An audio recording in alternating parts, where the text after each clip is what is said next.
नमस्कार, मैं हूं अंकुर और आप देख रहे हैं सत्य हिंदी। अब देख लेते हैं अब तक की खबर। आज कांग्रेसी नेताओं ने सोनिया गांधी से ईडी की पूछताछ, बढ़ती महंगाई, लगाए गए जीएसटी समेत मुद्दों पर जमकर विरोध प्रदर्शन किया। इस दौरान कांग्रेस के प्रदर्शन को छिन्न भिन्न करने के लिए मंगलवार को दिल्ली पुलिस ने तमाम हथकंडे अपनाए।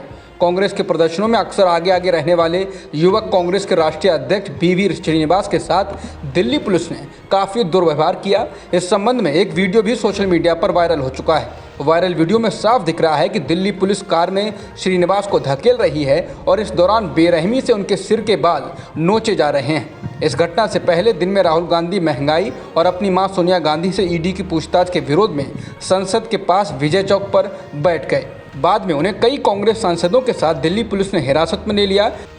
पुलिस द्वारा हिरासत में ले जाने के बाद कांग्रेस नेता राहुल गांधी ने ट्वीट कर कहा कि देश के राजा का हुक्म है, जो बेरोजगारी, महंगाई, गलत जीएसटी, अग्निपथ पर सवाल पूछेगा उसे कारागृह में डाल दो। राहुल ने कहा कि भले ही मैं अभी हिरासत में हूं, भले ही देश में अब जनता की आवाज़ उठाना जुर्म हो, लेकिन वो हमारा हौसला कभी नहीं तोड़ पाएंगे। मंगलवार को भी संसद के दोनों सदनों में जोरदार हंगामा हुआ और इसके बाद 19 सांसदों को राज्यसभा से एक सप्ताह के लिए निलंबित कर दिया गया है। इसके पीछे उनके खराब व्यवहार को वजह बताया गया है। विपक्षी सांसदों ने सदन के अंदर महंगाई, मूल्य वृद्धि पर विरोध दर्ज कराया था। इससे पहले सोमवार को भी लगातार हंगामे के बाद खराब व्यवहार को वजह बताते हुए 4 लोकसभा सांसदों को पूरे मानसून सत्र के लिए निलंबित कर दिया गया था। राज्यसभा में सदन के नेता पीयूष गोयल ने कहा कि सरकार महंगाई की समस्या पर बात करने के लिए तैयार है। 19 सांसदों के निलंबन के फैसले के बाद पीयूष गोयल ने कहा कि एक बार जब निर्मला सीतारमण ठीक होकर संसद आ जाती हैं, तब महंगाई के मसले पर सरकार बहस करने को तैयार है। उन्होंने कहा कि सरकार हर तरह की चर्चा के लिए तैयार है।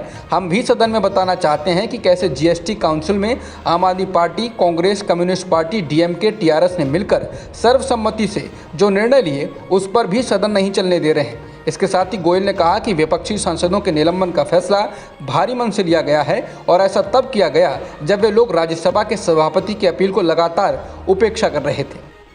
सदन की कार्रवाई के बीच विपक्षी सांसदों के निलंबन को लेकर कांग्रेस नेता जयराम रमेश ने कहा है कि लोकसभा और राज्यसभा के विपक्षी सांसदों के निलंबन से ये बिल्कुल साफ है कि मोदी सरकार संसद में जनता से जुड़े जरूरी मुद्दों को उठाने के लिए विपक्ष को अनुमति नहीं देना चाहती है।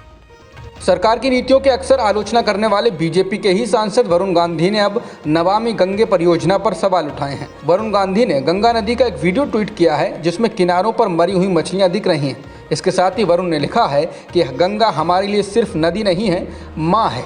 करोड़ों देशवासियों के जीवन, धर्म और अस्तित्व का आधार है माँ गंगा। इसलिए नमामि गंगे पर 20,000 करोड़ का बजट बना।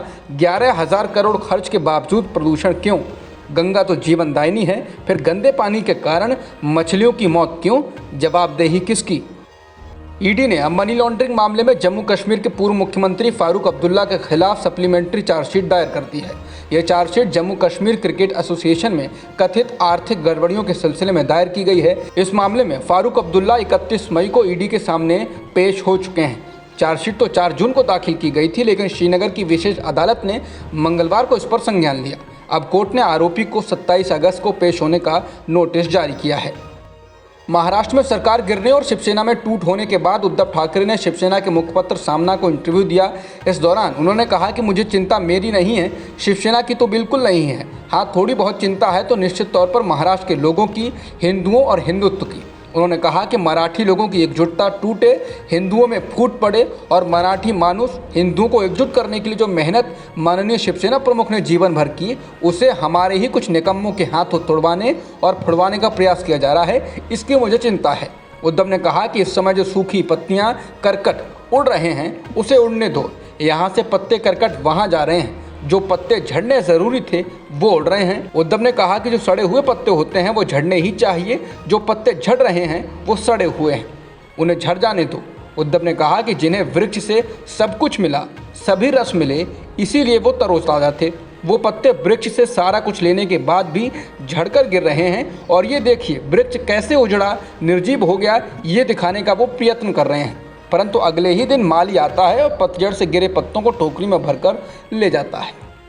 शिवसेना के मुखपत्र सामना को दिए इंटरव्यू में उद्धव ठाकरे ने कहा कि उनके साथ विश्वासघात हुआ। दिल्ली ने महाराष्ट्र की पीठ में छुरा घोंपा। महाराष्ट्र सरकार गिराने की प्लानिंग तब की गई जब वे अस्पताल में भर्ती थे और हिल भी नहीं पा रहे थे। उद्धव ने एकनाथ शिंदे को पहले मुख्यमंत्री बनाने को लेकर कहा कि अगर मैंने उसे मुख्यमंत्री बना भी दिया होता तो उन्होंने आज और कुछ अलग ही किया होता, क्योंकि उनकी भूख मिटती ही नहीं है। मुख्यमंत्री पद भी चाहिए और अब शिवसेना प्रमुख भी बनना है। शिवसेना प्रमुख के साथ तुलना करने लगे हैं, ये राक्षसी महत्वाकांक्षा है, इसे दानवी प्रवृत्ति कहते हैं। उद्धव ठाकरे ने कहा कि मतलब ऐसा है कि जो दिया वो मेरा और जो तुम्हारा है वो भी मेरा, यहाँ तक तो था, अब इसका वो भी मेरा और उसका वो भी मेरा, यहाँ तक कि उनकी हवस पहुँच गई है। ऐसी लोभी प्रवृत्ति की कोई सीमा नहीं होती। केंद्रीय गृह राज्य मंत्री अजय मिश्रा के बेटे आशीष मिश्रा को आज फिर से इलाहाबाद हाई कोर्ट से झटका लगा है। अदालत ने लखीमपुर खीरी हिंसा मामले में आशीष मिश्रा को जमानत देने से इनकार कर दिया है। समाचार एजेंसी पीटीआई के मुताबिक जस्टिस कृष्णा पहल की बेंच ने कहा कि आशीष मिश्रा राजनीतिक रूप से इतने प्रभावशाली हैं कि वो गवाहों को प्रभावित कर सकते हैं। आशीष मिश्रा को 9 अक्टूबर को यूपी के लखीमपुर खीरी में 3 अक्टूबर को हुई हिंसा के सिलसिले में गिरफ्तार किया गया था। पीठ ने इस साल 15 जुलाई को सुनवाई पूरी करने के बाद अपना आदेश सुरक्षित रख लिया था।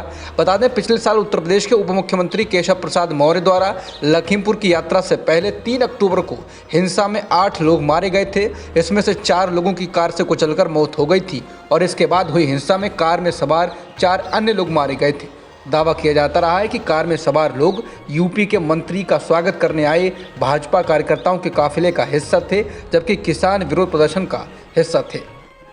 मुंबई की चैम्बूर पुलिस ने अभिनेता रणवीर सिंह के खिलाफ अपने इंस्टाग्राम अकाउंट पर न्यूड तस्वीरें पोस्ट करने के मामला दर्ज किया है। रणवीर के खिलाफ धारा 292 यानी कि अश्लील सामग्री सार्वजनिक रूप से पोस्ट करने जिससे समाज में शालीनता और नैतिकता भंग होती हो, 293 यानी कि अश्लील वस्तुएं और 509 यानी शब्द, इशारा या कार्य जो किसी की शील का अपमान करने का इरादा रखता है के तहत मामला दर्ज किया गया है। इनके साथ ही आईटी एक्ट की धारा 67A भी लगाई गई है। मुंबई की एक वकील वेदिका चौबे ने चैम्बूर पुलिस स्टेशन में लिखित आवेदन दिया था।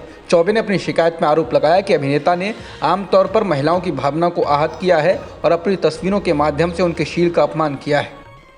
उपराष्ट्रपति चुनाव में विपक्षी दलों के उम्मीदवार मार्गरेट अल्वा ने मंगलवार सुबह एक ट्वीट कर कहा कि बिग ब्रदर हमेशा सारी बातचीत को देख और सुन रहा है। इस तरह का डर नए भारत में तमाम दलों के नेताओं के बीच बना हुआ है। उन्होंने कहा कि सांसद और तमाम नेता कई फ़ोन रखते हैं, बार बार नंबर बदलते हैं और मिलने पर फुसफुसा कर बात करते हैं।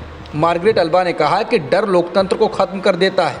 इससे पहले मार्गरेट अल्वा ने कहा कि बीजेपी में कुछ दोस्तों से बात करने के बाद उनके मोबाइल की सभी कॉल को डाइवर्ट कर दिया गया है।